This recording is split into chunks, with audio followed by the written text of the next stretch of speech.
하늘의 꽃, 고 이원등 상사. 특전사의 영웅으로 불리우는 하늘의 꽃, 고 이원등 상사님의 이야기를 아시나요? 1936년 6월 25일 경북 월성에서 출생한 고 이원등 중사는 1959년 당시 육군 공수특전단에 배치되어 그해 10월 23일 특전사의 상징과도 같은 공수기본교육을 6기로 수료하며 1961년 미 포트리 육군 군사방위학교에서 낙하산 정비교육을 수료한 특전사의 엘리트 정예 요원이었습니다.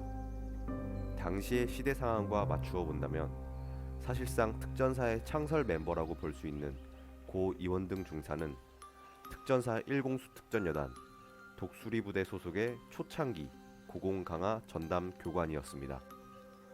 창공의 꽃으로 산화한 고 이원등 상사는 1966년 2월 4일 몹시 추운 겨울의 어느 날 강화 조장이며 고공강화 전담 교관으로서 현재에는 널리 알려져 있는 대한민국 특전사의 고공기본과정 1기의 담임 교관으로 6명의 교육생의 복장과 장비를 일일이 점검하였습니다.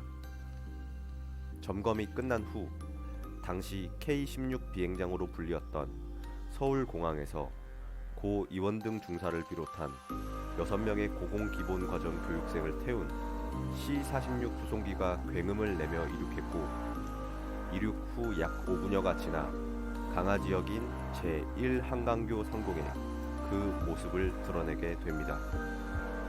항공기의 기체문에서 지상의 상황과 강하 지점을 표시한 표지를 주시하고 있던 고 이원등 중사는 수송기의 그린라이트 사인을 확인함과 동시에 C-46 수송기에 탑승하고 있던 6명의 교육생에게 뛰어라는 구령을 내립니다. 이에 고공강화 교육생들은 차례대로 약 1370m, 4500피트 상공에서 창공으로 몸을 날렸고 마지막으로 고 이원등 중사가 강하하였습니다. 고 이원등 중사가 강하한 이후 앞전에 강하한 교육생을 살펴보던 중 자신의 바로 앞에서 강하한 김병만 중사가 주 낙하산을 산계하지 못하고 자세 또한 불안정한 상태로 1966년 추운 겨울의 날씨에 꽁꽁 얼어버린 한강의 얼음판을 향해 추락하는 모습을 발견하고 고 이원등 중사는 숙달된 창공에서의 사선 이동을 통하여 추락 중이던 김병만 중사의 낙하산 개방 손잡이를 힘껏 잡아당겼고 낙하산 개방 손잡이를 힘껏 잡아당김과 동시에 김병만 중사의 낙하산이 바람을 받고 튕기듯 활짝 펴졌습니다.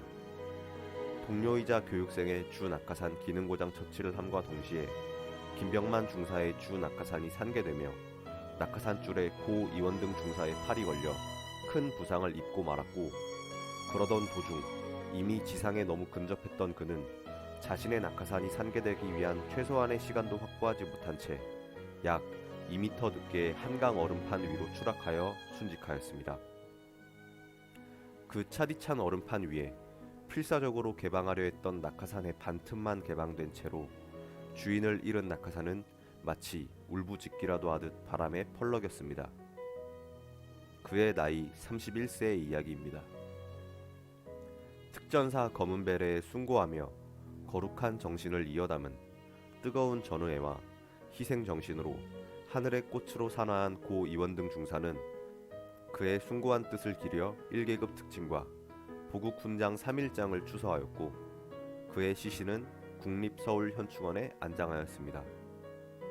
이후 육군 특전사령부는 1966년 6월 9일 한강 노들섬에 고 이원등 상사의 동상을 건립하였고 이후 오랜 세월 속 풍파에 의한 훼손으로 1998년 특전사령부가 장병들의 마음을 모아 동상을 새롭게 단장하기에 이릅니다.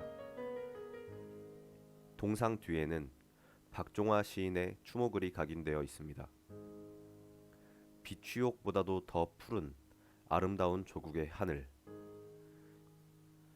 이 하늘을 지키는 젊은 육군 용사 이원등. 바람찬 창공을 끊어 죽음의 부활을 구하다. 오, 대한민국의 군인 이원등의 정신이여, 높은 의기여, 당신의 갸륵한 군인 정신을 우리 모두 씩씩하게 받들어 이곳에 찬란한 구리상을 세운다. 이번 시간에는 특전사의 위인으로 불리우는 고 이원등 상사의 이야기를 들어보았습니다. 특전사 검은베레에 숭고한 희생정신을 실천하며 순직한 고 이원등 상사님께 깊은 존경을 표하며 이러한 안타까운 사고는 더 이상 일어나지 않았으면 하는 바람입니다. 정말 감사합니다. 그리고 존경합니다.